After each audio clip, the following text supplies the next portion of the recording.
Welcome back to Jamyy English. I'm Jays. And I'm Amy, episode 22. And today, apologies. Sorry, excuse me, I beg your pardon. My apologies.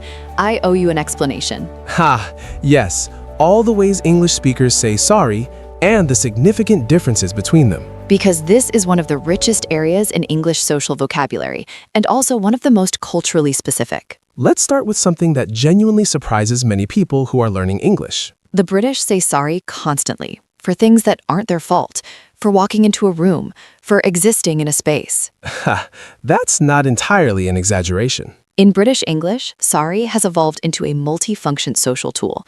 It can mean I apologize. It can mean excuse me. It can mean I didn't hear you. Could you repeat that? And sometimes it can even mean I disagree with you. Yes, sorry, but I think you'll find it's actually the other way around. That sorry isn't an apology. It's a preface to a correction, softened by the word sorry to make it less confrontational. This confused me enormously when I first started working with British clients.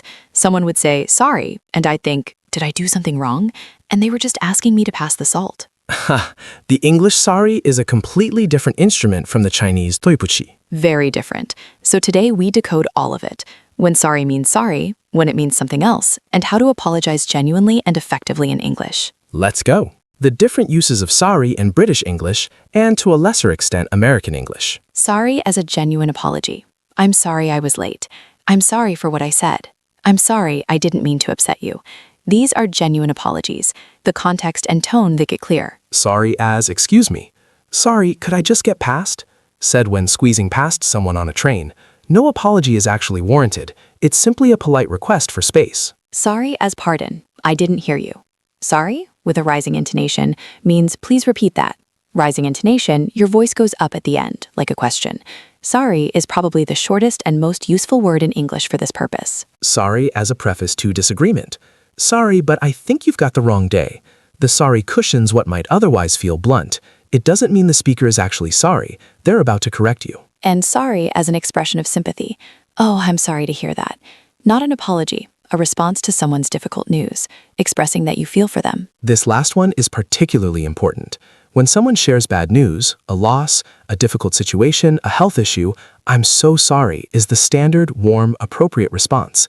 It means I feel for you. I care about what you're going through. Now, the genuine apology, when something has happened and you need to take responsibility. The structure of a genuine English apology.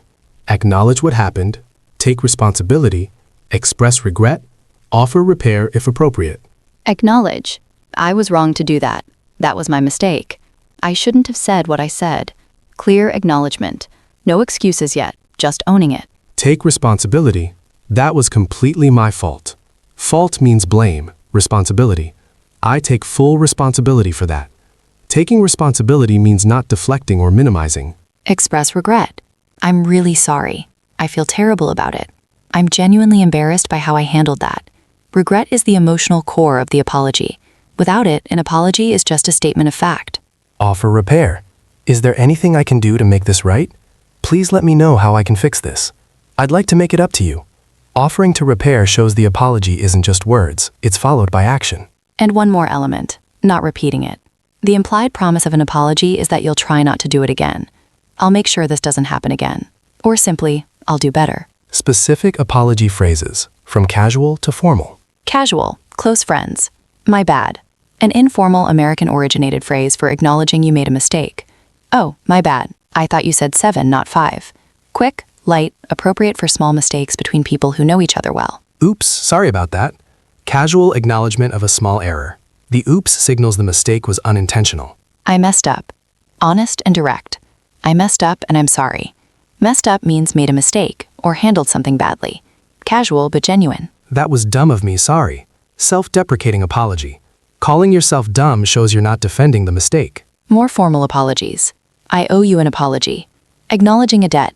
You're about to pay it back with the apology that follows. I want to apologize for, and then the specific thing. I want to apologize for how I handled the meeting yesterday. Formal structure that names the thing being apologized for. Please accept my sincere apologies. Formal and written often. Sincere means genuine, from the heart. Please accept my sincere apologies for the delay in responding to your email. I deeply regret. Deeply suggests the regret goes to a significant level. I deeply regret the way that was handled. I owe you a proper apology and I'd like to give it to you in person. 4 significant apologies, suggesting the medium matters. Some things deserve more than a text. And I've been thinking about what happened and I owe you an apology. Starting with reflection, showing the apology was considered, not reactive. The things that undermine an apology. Because a bad apology is sometimes worse than no apology. Non-apology, apology. I'm sorry if you felt upset. If you felt. This is conditional. It implies they might not have had reason to be upset. It doesn't take responsibility. It shifts focus to their reaction. I'm sorry you feel that way. Same issue. The apology is for their feelings, not for what caused them. Common and unconvincing. I'm sorry, but. Anything that comes after but undermines everything before it. I'm sorry, but you provoked me. I'm sorry, but I was under a lot of stress. The but introduces justification, which suggests the apology isn't fully genuine. Minimizing. I'm sorry, it wasn't a big deal though. Apologizing while simultaneously telling the person it shouldn't matter. Invalidating. Over-explaining. A long list of reasons why you did what you did can feel like justification rather than apology. Take responsibility first. Explain context later, only if asked. And the too quick apology. Sorry, fine, whatever. Fast and dismissive. This shows you want the discomfort to end, not that you actually regret what happened. A genuine apology takes the other person's experience seriously. It accepts the reality of the impact regardless of the intention. I didn't mean to hurt you, but I can see that I did, and I'm sorry. That last phrase is important. Separating intention from impact. I didn't mean to doesn't erase the impact. Both can be true. And a good apology acknowledges both. Role play. A genuine apology between colleagues. I'll be apologizing. I interrupted Jays during an important presentation. Jays, have you got a minute? I've been wanting to speak with you. Of course. What's up? I wanted to apologize for what happened in the presentation yesterday. I interrupted you at a really important moment and I completely threw you off. That was unprofessional of me and I'm genuinely sorry. I appreciate you saying that. It was a bit of a difficult moment, yes. I know, and I don't have a good excuse. I got caught up in wanting to add something and I just jumped in without thinking. That's not an excuse. I just want you to understand it wasn't intentional. I understand. These things happen. I'd like to make sure it doesn't happen again. I'll be more mindful in future. Is there anything else I can do to make this right? Honestly, I think this conversation is what was needed. I appreciate that you came to me directly. Of course. Thank you for being gracious about it. Thank you for coming forward. It means a lot. Let's unpack. Have you got a minute? Respectful opening. Asking permission before delivering the apology. I've been wanting to speak with you. Signals this has been on your mind. Pre-apology acknowledgement. That was unprofessional of me. Naming the nature of the error specifically. Not just I was wrong, but naming what kind of wrong. I don't have a good excuse. Immediately heading off the justification that might otherwise follow. Preemptive honesty. That's not an excuse, said after explaining context, acknowledging the context without letting it serve as a defense. Is there anything else I can do to make this right? Keeping the door open for repair. Showing genuine desire to resolve, not just end the conversation. Thank you for being gracious about it, acknowledging the other person's generosity and accepting the apology. Amy, let me add something about written apologies, because so much of our communication is written now, and a written apology has a different weight and different rules from a spoken one. Yes, a written apology is permanent.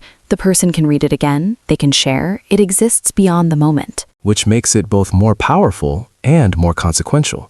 A well-written apology, warm, specific, genuine, can repair something that a hasty verbal sorry couldn't, but a poorly written one can make things worse. Structure for a written apology.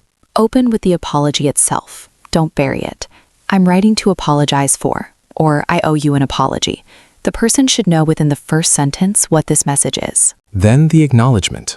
What specifically happened? What you did or didn't do. Be precise. I failed to reply to your message for over 2 weeks, leaving you without the information you needed. Specific is credible. Vague is suspicious. Then genuine regret. Not just that they're upset, but that you acted that way. I'm genuinely sorry. This was not the standard I hold myself to, and you deserved better. Then the repair or next step.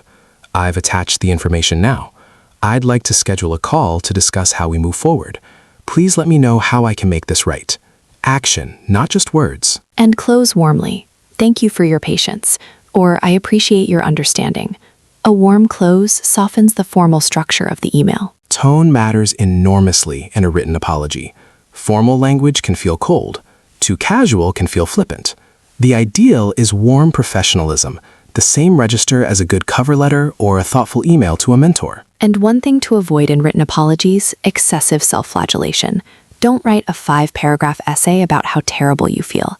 The apology is for them, not a platform for your guilt. Acknowledge, apologize, repair, close. Done. Brief, genuine, specific, warm. That's the formula for a written apology that actually works. And if you send a written apology and don't hear back, give it time. Some people need space before they can respond. A follow-up, just wanted to make sure you received my email after a few days, is fine. Beyond that, let it rest. You've done what you can do. You said sorry. Genuinely, specifically, warmly. The rest is in the other person's hands. And that's okay. That's what a mature apology looks like. You don't apologize to control the outcome. You apologize because it's right. Because it's right. That's everything. Accepting an apology. Because how you receive an apology matters as much as how you give one. When someone apologizes, there are gracious ways to receive it and ways that extend the conflict unnecessarily. Gracious acceptance. It's okay. I appreciate you saying that. Thank you for telling me. It means a lot. Both acknowledge the apology and release tension. Don't worry about it. These things happen. Generous, normalizing, giving the person permission to let go of the guilt. No worries. I know it wasn't intentional. Distinguishing between the act and the intent. Very kind. I really appreciate you coming to me with this, acknowledging the courage it took to apologize. This is a generous and human response. When you're not quite ready to accept, sometimes you need time. I appreciate you saying this. I just need a little time to process it. Honest and fair. You're not dismissing the apology, you're receiving it on your own timeline. Thank you for apologizing. I do hear you. I'm still a bit hurt, though. Honest. Not closing the door, but not pretending everything is fine when it isn't. What to avoid in receiving an apology. Fine, said coldly, signals you're not actually accepting. Whatever, dismissive and unkind. You always do this, extending the conflict, using this moment to catalog past failures. And I told you so. Never the response to an apology, even if you were right all along. This moment is about resolution, not vindication. Apology culture differences. Because this is genuinely one of the most culturally variable areas in English social behavior. British apology culture. As we said, the British apologize constantly for things large and small. Some of this apology is social lubrication rather than genuine remorse. But British culture also values the sincere, considered apology enormously. The difference between sorry as a filler and I'm truly sorry as a genuine expression is significant. Tone, context, and follow-up behavior distinguish them. American apology culture. Americans also apologize frequently, but in some professional contexts, particularly legal and corporate, there's a cultural reluctance to apologize directly because apology can be interpreted as legal admission of fault. This is a real phenomenon. In contracts and legal correspondence, we regret the inconvenience is used instead of we're sorry to avoid creating legal liability.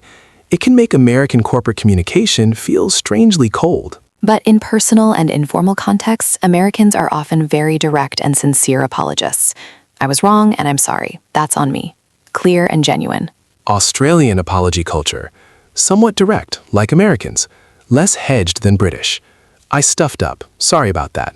Stuffed up means made a mistake. Australian English for messed up. And in Chinese contexts, apology is sometimes expressed through action rather than words. Showing up, doing something kind, making practical amends, rather than a direct verbal apology. Neither is better, just different. Understanding these differences means you can adjust appropriately. In a British context, a longer, warmer, more elaborate verbal apology is appreciated. In an American professional context, direct and brief. In an Australian context, honest and unpretentious. One more thing I want to cover, self-apology and internal language, because how you talk to yourself after making a mistake matters too. Oh, this is interesting. You mean the English you use in your own head after something goes wrong? Exactly, because many learners are very harsh with themselves in their native language and in English, and knowing how to be kind to yourself in English is its own form of fluency. Self-forgiveness phrases.